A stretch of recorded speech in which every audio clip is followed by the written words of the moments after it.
সাধারণকালের পঞ্চদশ সপ্তাহ শুক্রবার।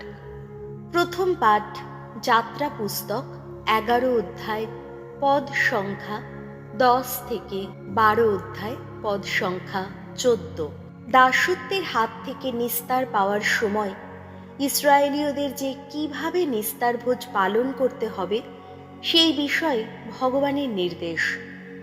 মোশে ও আরন ফারাওর সামনে অনেক অলৌকিক ঘটনা ঘটিয়েছিলেন বটে, কিন্তু ভগবান তখন ফারাওর অন্তরটাকে জেদি করে রেখেছিলেন। তাই ফারাও ইসরায়েলীয়দের তার দেশ থেকে চলে যাওয়ার অনুমতি দিতে চাইছিলেন না। মিশর দেশে ভগবান মোশে ও আরনকে বললেন, এই মাসটি হবে তোমাদের সমস্ত মাসের প্রথম মাস। এই মাসটি থেকেই শুরু হবে তোমাদের নতুন বছর। তোমরা ইসরায়েল জনমণ্ডলীর সকলকেই এই নির্দেশ দেবে, এই মাসের 10ম দিনে তারা প্রত্যেকে এক একটি পরিবারের জন্যে, এক একটি ঘরের জন্যে যেন একটি করে মেষ জাতীয় কোনো পশুর বাচ্চা জোগাড় করে নেয়।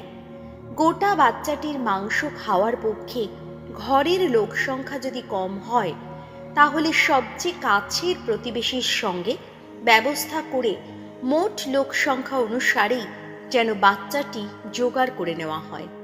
কে কতটা খেতে পারে তা হিসেব করেই যেন সেটি বেছে নেওয়া হয়। খুঁত নেই 1 বছরের এমন একটি মদ্দা বাচ্চাকেই বেছে নিতে হবে। তা মেষও হতে পারে, ছাগও হতে পারে। মাসের চতুর্দশ দিনটি পর্যন্ত তাকে বাঁচিয়ে রাখা হবে। সেদিন সন্ধে হওয়ার সময় ইসরায়েল জনমণ্ডলীর সমবেত সকলেই যে যার পশুটি জবাই করবে। তারপর সেটির খানিকটা রক্ত নিয়ে যাওয়া হবে। যেসব ঘরে পশুটির মাংস খাওয়া হবে সেই সব ঘরের দরজার 2 বাজুতে ও কপালেতে ওই রক্ত লাগিয়ে দেওয়া হবে। সে রাত্রেই মাংসটা খেয়ে নিতে হবে। আগুনে ঝলসেই তা খেতে হবে, খামির বিহীন রুটি ও তেঁতো শাক দিয়ে। মাংসের এতটুকুও কাঁচা অবস্থায় বা জলে সেদ্ধ করে খাওয়া চলবে না, বরং মাথা, 4টি পা ও নাড়ি ভুঁড়ি সমেত সমস্ত মাংসই আগুনে ঝলসে খেতে হবে। তার কোনো কিছুই সকাল পর্যন্ত ফেলে রাখা চলবে না, আর যদি কিছুটা সকাল পর্যন্ত থেকেই যায় তা আগুনে পুড়িয়ে ফেলতে হবে। মাংস খেতে হবে এইভাবে: কোমরে থাকবে বন্ধনী, পায়ে থাকবে জুতো, হাতে থাকবে লাঠি, আর তাড়াতাড়ি খেতে হবে, কেননা ভগবান যে সেই সময় নিস্তরণ করে যাবেন। সেই রাত্রে আমি মিশর দেশের মধ্য দিয়ে যাব। মানুষ ও পশুর প্রথম জাতককে আমি প্রাণে মেরে যাব, এবং এই আমি ভগবান মিশরের সমস্ত দেবতার যোগ্য দণ্ড বিধান করে যাব। তোমরা যেসব বাড়িতে আছো সেখানকার ওই রক্তের দাগ তখন তোমাদের উপস্থিতি চিহ্নিত করবে। ওই রক্তের দাগ দেখেই আমি তোমাদের ডিঙিয়ে এগিয়ে যাব। এইভাবে আমি যখন মিশর দেশের বুকে আঘাত হানব, তখন সেই বিধ্বংসী দুর্বিপাক তোমাদের স্পর্শ করবে না।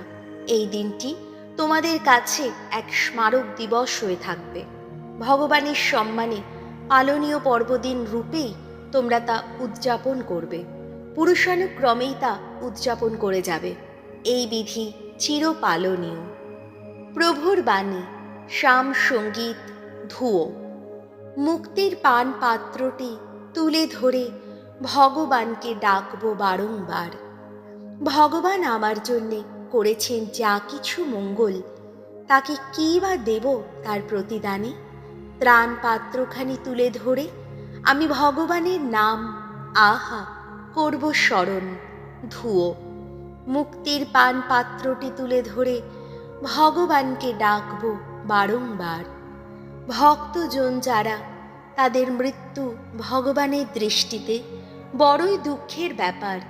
ওগো ভগবান, দোহাই তোমার, আমি তোমার সেবক। ওগো তোমারই সেবক, তোমার দাসীর পুত্র আমি। আহা, খুলেই দিয়েছ তুমি আমার বন্ধন। ধুয়ো। মুক্তির পান পাত্রটি তুলে ধরে ভগবানকে ডাকব বারংবার। তোমার কাছে স্তুতিযোগ্য নিবেদন করব আমি। ভগবানের নাম আমি করব স্মরণ। ভগবানের কাছে যা কিছু মানত করেছি আমি, তার সকল ভক্তের সামনে তা পূর্ণই করব। ধুয়ো। মুক্তির পান পাত্রটি তুলে ধরে ভগবানকে ডাকব বারংবার। বাণী বন্দনা। জয় জয়, প্রভুর জয়। আমার মেষগুলি আমার কথা শোনে, তাদের আমি জানি, আর তারা আমার সঙ্গে সঙ্গে চলে। জয় জয়, প্রভুর জয়। মথি রচিত মঙ্গল সমাচার, 12 অধ্যায়, পদ সংখ্যা 1 থেকে 8। বিশ্রামবার পালনের বিধি প্রসঙ্গে মমতাময় যিশু। সেই সময় একদিন যিশু একটি শস্য ক্ষেতের মাঝখান দিয়ে যাচ্ছিলেন। দিনটি ছিল বিশ্রামবার। তার শিষ্যদের খিদে পাওয়ায় তারা শীষ ছিঁড়ে ছিঁড়ে শস্যের দানা খেতে লাগলেন। তাই দেখে কয়েকজন ফরিসি যিশুকে বললেন, ওই দেখুন, বিশ্রামবারে যা করতে নেই আপনার শিষ্যেরা তাই করছেন। যিশু উত্তর দিলেন, দাউদ ও তাঁর সঙ্গীরা সেই যেদিন ক্ষুধার্ত হয়ে পড়েছিলেন, সেদিন তিনি কি করেছিলেন আপনারা কি তাহলে তা পড়েননি? তিনি সেদিন ঈশ্বরের গৃহ শিবিরে প্রবেশ করেছিলেন এবং যে নৈবেদ্যের রুটি তার নিজের কিংবা তার সঙ্গীদের খেতে নেই, আসলে শুধু যাজক ছাড়া অন্য কারো খেতেই নেই, তারা তাই খেয়েছিলেন। তাছাড়া বিধান গ্রন্থে আপনারা কি এই কথাও পড়েননি যে বিশ্রামবারে যাজকেরা মন্দিরে বিশ্রামবারের নিয়ম লঙ্ঘন করে থাকেন বটে, অথচ তাতেও তাদের কোনো দোষ হয় না? কিন্তু আমি আপনাদের বলছি, এখানে মন্দিরের চেয়ে মহত্তর কিছু রয়েছে। আপনারা যদি শাস্ত্রের এই কথার অর্থ বুঝতেন, আমি তো বলিদান নয়, দয়াই চাই, তাহলে ওই নির্দোষ মানুষদের আপনারা কখনো অমনভাবে দোষী করতেন না। আসলে মানব পুত্র তো বিশ্রামবারের প্রভু। প্রভু যিশুর মঙ্গল সমাচার।